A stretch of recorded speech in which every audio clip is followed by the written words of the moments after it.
السلام عليكم ورحمة الله وبركاته. إن الحمد لله نحمده ونستعينه ونعوذ بالله من شرور أنفسنا وسيئات أعمالنا. من يهده الله فلا مضل له ومن يضلل فلا هادي له.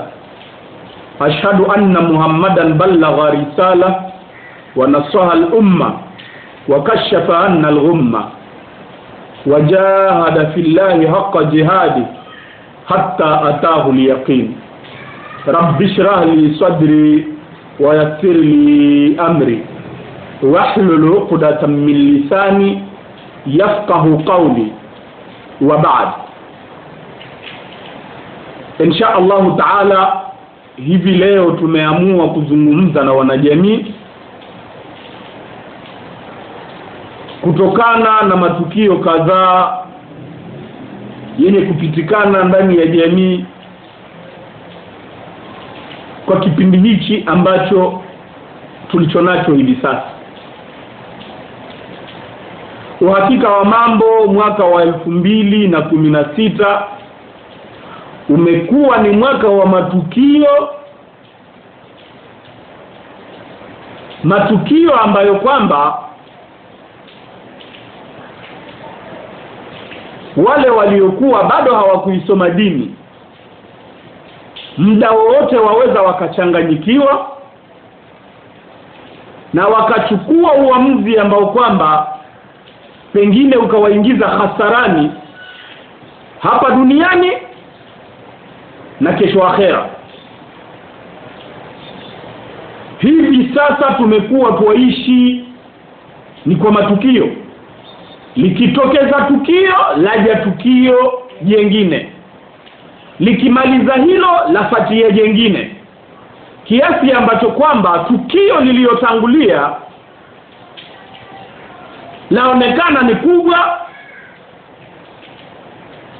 kumradhi, kiasi ambacho kwamba tukio linalofuatia yaonekana ni kubwa kuliko tukio lililotangulia. Na hivi sasa ninapozungumza na wewe, matukio yenyewe sio kwamba yanahusu dunia nzima, ingawa bila shaka dunia habari zenyewe inazipokea.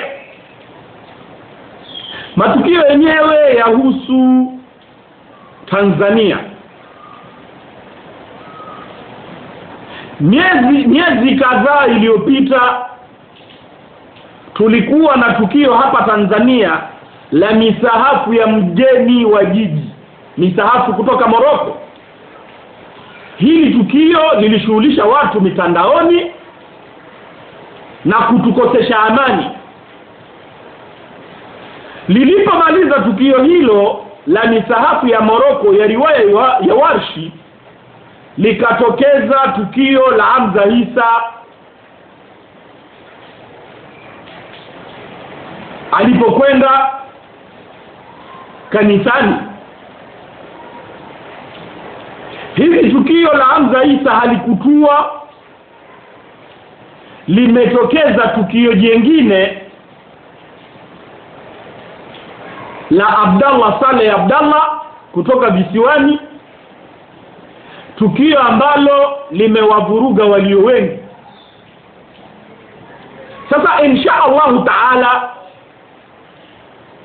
kuamua kulizungumzia kwa jalsa yetu hii, hatutozungumzia tukio la misahafu, limetangulia, tumeshawahi kulizungumzia kutoa mchango wetu katika jamii. Wala hatuzungumzii tukio la Hamza Isa, hali kadhalika tulilizungumzia, tumetoa mchango wetu katika jamii. Bali leo insha Allah taala tuna lengo la kutaka kuzungumzia tukio la Abdallah Saleh Abdallah, ambaye ni mmoja wa wakazi wa visiwani na ni mkisiwani halisi kutokea Pemba. Kumbe tutakuwa na nukta kadhaa zinazohusiana na tukio hili. Nukta ya kwanza ambayo tutayoizungumzia kuhusu tukio la Abdallah Saleh Abdallah ni kutaka kujua hukumu ya maneno aliyoyatoa kuhusu kashfa, kuikashifu dini hapo alipomshutumu Rasulullah sallallahu alaihi wasallam aliyetakasika na sifa alizozitoa Abdallah Saleh Abdallah. Pointi ya pili, tutazungumzia watu ambao waliowahi kutokeza kabla ya Abdallah Saleh Abdallah wakaikashifu dini, bali wengine walidai utume.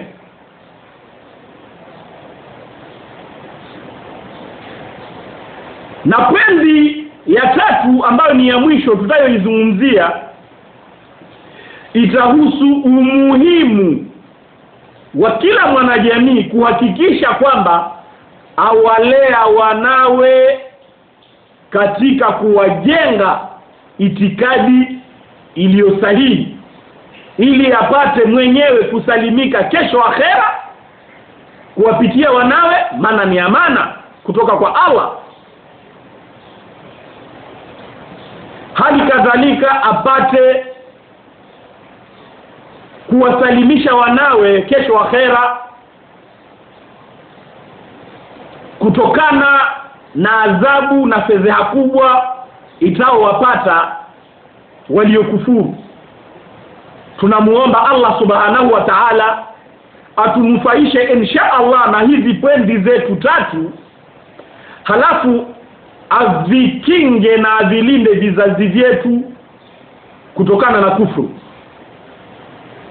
insha Allah ta'ala. Pointi hivi sasa unaweza ukazifuatilia internet kupitia links ambazo tutakupatia hapa chini. Wassalamu alaikum wa rahmatullahi wa barakatuh.